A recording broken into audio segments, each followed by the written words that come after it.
कि अंदर से हजरत शहरबानू की आवाज आती है, ए इमाम जरा खेमे के अंदर तशरीफ लाए। आप जब खेमे में गए तो क्या देखा? शहरबानू अपने हाथ में अली असगर को उठाए हुए खड़ी है। हाथ में अली असगर है जिनके फूल की पंखड़ी जैसे होंठ सूख कर सियाह हो चुके हैं, रोने की भी सकत उसमें बाकी नहीं रही। इमाम आली मकाम से अर्ज करती है, ऐ इमाम अब अली असगर का तड़पना देखा नहीं जाता है, इसका बिलकना देखा नहीं जाता है, छातियों में दूध भी खुश्क हो चुका है। ऐ इमाम आपने किसी से मांगा तो नहीं है, लेकिन ये आपकी लोंडी आपसे भीख मांगती है कि अली असगर के लिए चंद एक घूंट पानी मांग लीजिए। इमाम आली मकाम ने फरमाया, ऐ शहरबानू मैंने आज तक किसी से मांगा नहीं है, मैं तो दुनिया की झोलियां भरा करता हूं। लेकिन अली असगर की तस्वीर को देखकर इमाम आली मकाम उसे अपनी गोद में उठा लेते हैं। इमाम आली मकाम अली असगर को लेकर गुरोह अश्किया के सामने जाते हैं और उनसे फरमाते हैं, ऐ यजीदियो ये मेरा 6 महीने का बच्चा है, दुनिया क्या है ये जानता भी नहीं है, अगर तुम्हें दुश्मनी है तो हुसैन से है, ये तो दूध पीता बच्चा है, इसका रोना बीवियों से देखा नहीं जाता है, ये मचल मचल कर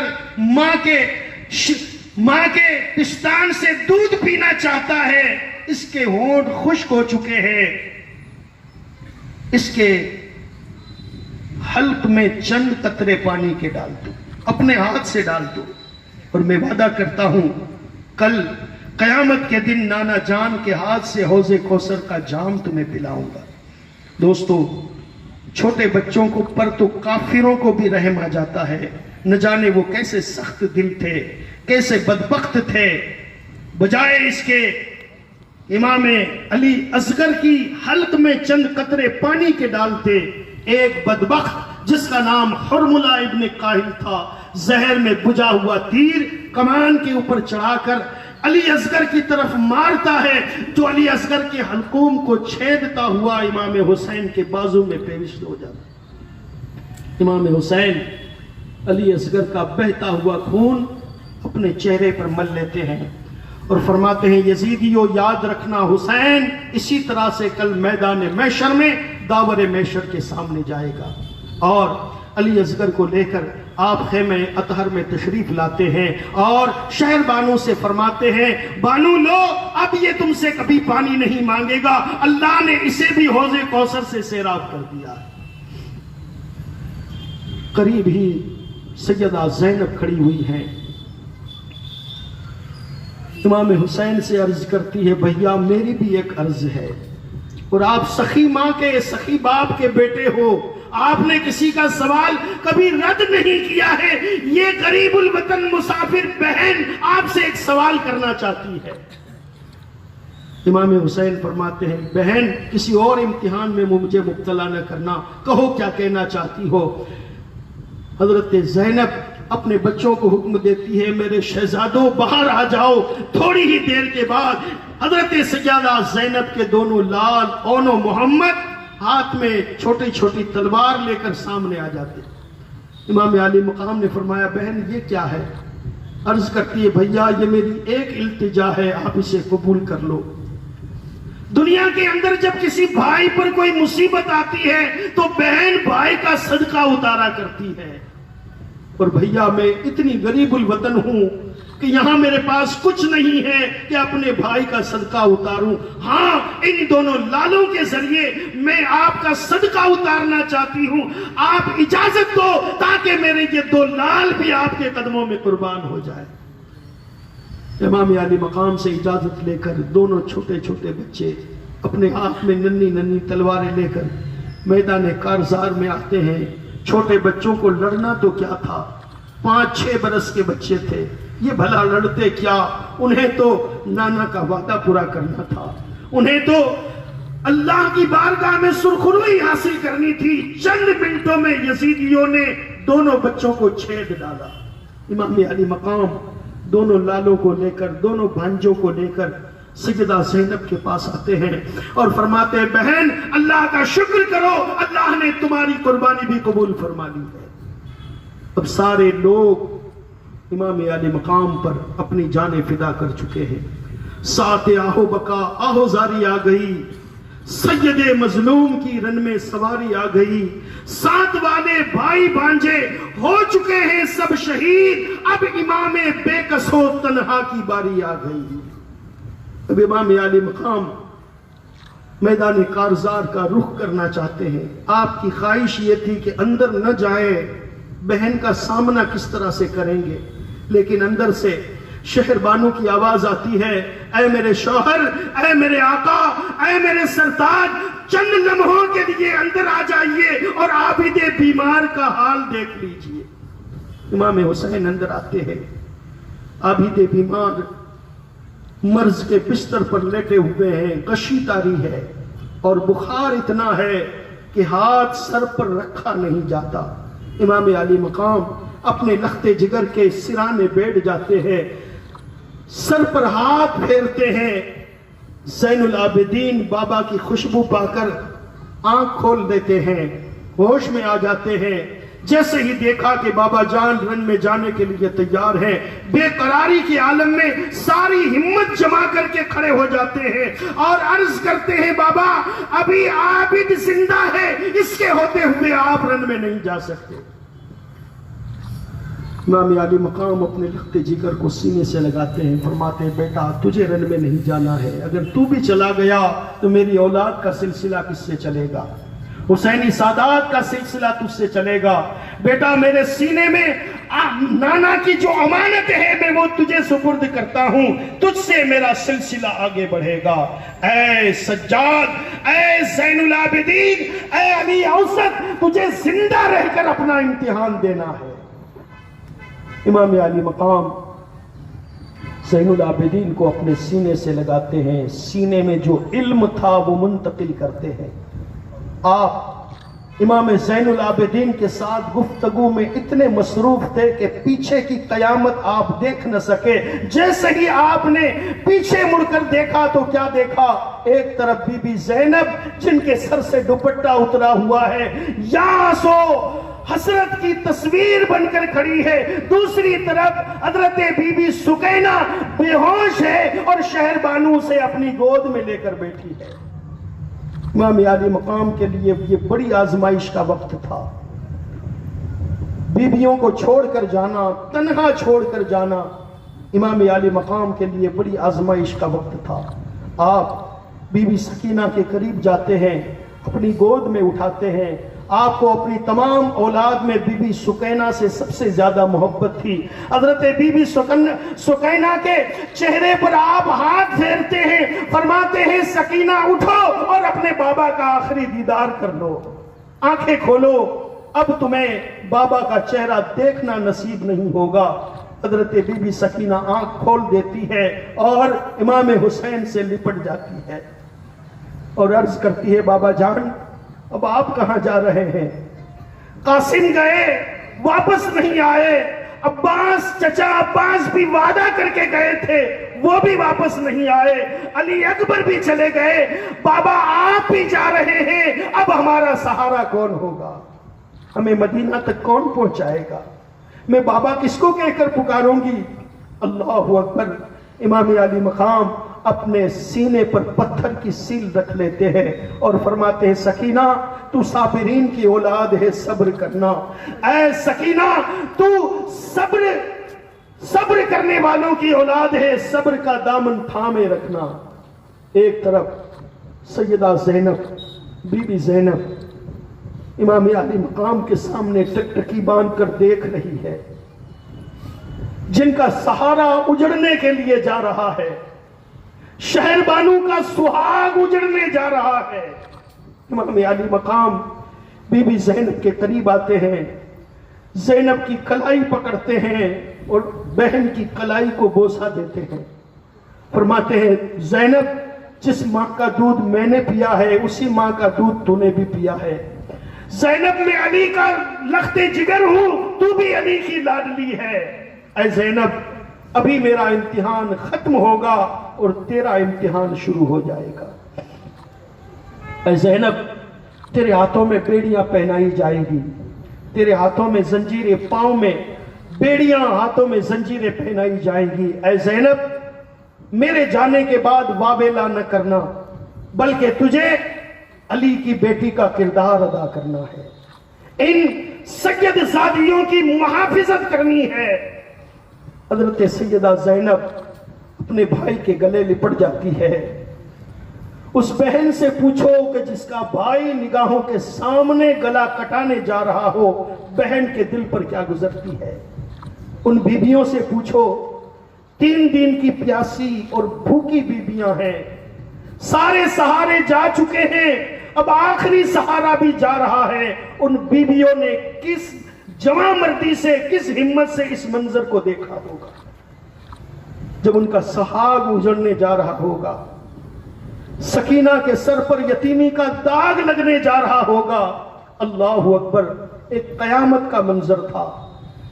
इमाम आली मकाम जब खड़े होते हैं, अली की बेटी हिम्मत से खड़ी हो जाती है और अर्ज करती है, भाई वो तो एक बहन का किरदार था, अब अली की बेटी का किरदार ये है कि मैं अपने हाथ से तुम्हें घोड़े पर सवार करूंगी। सारे शहीदों को तो तुमने अपने हाथ से सवार किया, भाई आज कोई नहीं है कि तुझे अलविदा कहे, तेरी बात को थामे, तुझे घोड़े पर सवार करे, लेकिन फिक्र न कर, अली की बेटी जिंदा है, तेरी बहन तुझे घोड़े पर सवार करेगी। हजरत ज़ैनब ने इमाम हुसैन को रसूलुल्लाह का जुब्बा पहनाया, कमर में इमाम हसन का पटका बांधा, हाथ में अली की जुल्फ़िकार हैदरी को दिया और इमाम आली मकाम सारी बीबियों से अलविदा कहकर, ज़ैनुल आबिदीन से अलविदाई सलाम कहकर अपने घोड़े जुल्जना पर सवार होते हैं, उसे एड़ लगाते हैं, लेकिन घोड़ा आगे बढ़ने के लिए तैयार नहीं है। इमाम आली मकाम फरमाते हैं, मेरे गाजी, अभी तो मेरा इम्तिहान बाकी है, तू क्यों रुक गया, आगे बढ़, मुझे नाना के दीन के झंडे को बुलंद करना है। लेकिन घोड़ा अपना मुंह हिला हिला कर कहता है, इमाम कैसे आगे बढ़ूं, जरा नीचे तो देखिए, मेरे पैरों में बेड़ियां पड़ी हुई हैं। आपने मुड़कर देखा तो क्या देखा, बाली सकीना घोड़े की टांगों से लिपटी हुई है और अर्ज करती है, बाबा जान आप हमें छोड़कर न जाएं। इमाम आली मकाम फिर घोड़े से नीचे उतरते हैं, बीबी सकीना को घोड़ों की टांगों से अलग करते हैं, सीने से लगाते हैं और फरमाते हैं, सकीना तेरे इस सब्र को कयामत तक दुनिया याद करती रहेगी, और शहर बानों के सुपुर्द करते हैं और इमाम आली मकाम मैदान कारज़ार में निकलते हैं। इस मंजर को लफ्ज में बयान नहीं किया जा सकता कि खेमे वालों ने इमाम को अलविदा कैसे कहा होगा, उन सैयद ज़ादियों ने अपना सुहाग जाते हुए कैसे देखा होगा। इमाम आली मकाम हाथ में अली की जुल्फ़िकार है, सर पर रसूलुल्लाह का अमामा है, कमर में हसन मुज्तबा का पटका है और जिस्म पर रसूलुल्लाह का जुब्बा मुबारक है। जुल्जना पर सवार होकर फिर यजीदियों को ललकारते हैं। सुबह से दोपहर हो चुकी है, सूरज भी पूरी गर्मी के साथ तप रहा है, करबला की रेत आग उगल रही है। 3 दिन के प्यासे, सुबह से दोपहर तक 72 जानेसारों की लाशों को उठा उठाकर हुसैन की कमर टूट गई है, लेकिन हिम्मत में फर्क नहीं आया है। फर्क कैसे आता, अली का शेर था, हाथ में जुल्फ़िकार थी और इस्लाम की बुलंदी के लिए निकला था। आपने फिर इत्माम हुज्जत का खुतबा फरमाया, ऐ जालिमों अब भी वक्त है, संभल जाओ, अब भी मेरे खून से बाज आ जाओ, मुझे जवाब दो, कल कयामत के दिन मेरे खून का अल्लाह को क्या जवाब दोगे, अब भी बाज आ जाओ। लेकिन उनके सर पर तो शैतानियत सवार थी। शिम्र कहने लगा, हुसैन हम सब कुछ जानते हैं, अब तो एक ही बात है, या तो यजीद के हाथ पर हाथ दे दो या अपनी जान देने के लिए तैयार हो जाओ। इमाम हुसैन ने फरमाया मैं जान देने से नहीं डरता, बल्कि मेरी जान अल्लाह की राह में जब कुर्बान होगी तो नाना का दीन बुलंद हो जाएगा। और फिर जुल्फ़िकार चलती है, 3 दिन का प्यासा हो, सुबह से दोपहर तक एक एक अजीज की शहादत इमाम हुसैन के सीने में एक जख्म डालती थी। दिल पर 72 जख्म लग चुके हैं। नौजवान बेटे का लाशा उठाया है, नौजवान भतीजे का लाशा उठाया है, अली असगर की तड़पती हुई लाश को देखा है, लेकिन कुर्बान जाओ अली के शेर पर हिम्मत में फर्क नहीं आया। हाथ में तलवार है। ये जुल्फ़िकार जब अली के हाथ में होती थी, खैबर में चलती थी तो खैबर का सर्रा सर्रा पुकार उठता था, ला फता इल्ला अली, ला सैफा इल्ला जुल्फ़िकार। यही जुल्फ़िकार आज हुसैन के हाथ में है। मैदान बद्र में इस तलवार ने जो जौहर दिखाए थे, मैदान खंदक में इसने जो कारनामे दिखाए थे, आज अली के लाल के हाथ में ये कहरे इलाही की बिजली बनकर चमक रही थी। और इमाम अली मकाम जंग फरमा रहे हैं। ऐसे मालूम होता है कि एक शेर है जो बकरियों के रेवड़ के ऊपर गिरा है। यजीदी 22,000 होने के बावजूद भेड़ों और बकरियों की तरह से भाग रहे हैं। किसी में हिम्मत नहीं है नबी के नवासे का मुकाबला करे। और हुसैन की तलवार जुल्फ़िकार जहां चलती है लाशों के ढेर लग जाते हैं। यहां तक कि आप घोड़े को दौड़ाते हुए 22,000 के लश्कर को चीर कर नहर फुरात तक पहुंचे। यजीदियों से फरमाया, ऐ यजीदियों देखो नहर फुरात मेरे कब्जे में है, मैं अगर पानी पीना चाहता तो इस नहर फुरात से मुझे कोई रोकने वाला नहीं था। अरे नहर फुरात तो क्या है, हमारा ईमान है। हुसैन अगर चाहते तो हौज़े कौसर हुसैन के कदमों में बह निकलता। इमाम अली मकाम फिर आगे बढ़ते हैं, वहां से वापस पलटते हैं। आपने फरमाया मुझे पानी नहीं पीना है। जिसका अली अकबर प्यासा चला गया हो वो हुसैन पानी क्या पिएगा। जिसकी सकीना खेमे में प्यासी हो उसका बाप पानी क्या पिएगा। मुझे तो दिखाना था कि नहर फुरात पर हुसैन का कब्जा है। और फिर अली के शेर की तलवार चलने लगती है। देखने वालों का बयान है, ऐसी बहादुरी हमने कभी नहीं देखी। 56 बरस का बूढ़ा अपने हाथ में तलवार लेकर 22,000 के पहलवानों से मुकाबला कर रहा है और सारे लोग इधर उधर भागते हैं। और क्यों न होता, हुसैन के हाथ में हैदर कर्रार की शुजाअत के जौहर थे। बेशुमार यजीदियों को फिनारे जहन्नम कर दिया। यजीदी डर गए, अब क्या होगा। अगर यूं ही हुसैन की तलवार चलती रही तो 22,000 का लश्कर खत्म हो जाएगा। कि अचानक सामने हुसैन को नबी की तस्वीर नजर आती है, सामने मुस्तफा का चेहरा नजर आता है और आका फरमाते हैं हुसैन अपनी तलवार को रोक लो, अगर सबको कत्ल कर दोगे तुम्हें शहीद कौन करेगा। बेटा हुसैन, नहरे हौज़े कौसर पर मैं तुम्हारा इंतजार कर रहा हूं। इतने में एक बदबख्त ने आपकी उस पेशानी पर तीर मारा जिसको आका बार बार चूमा करते थे। खून का एक फव्वारा जारी होता है। इमाम हुसैन घोड़े से नीचे आते हैं।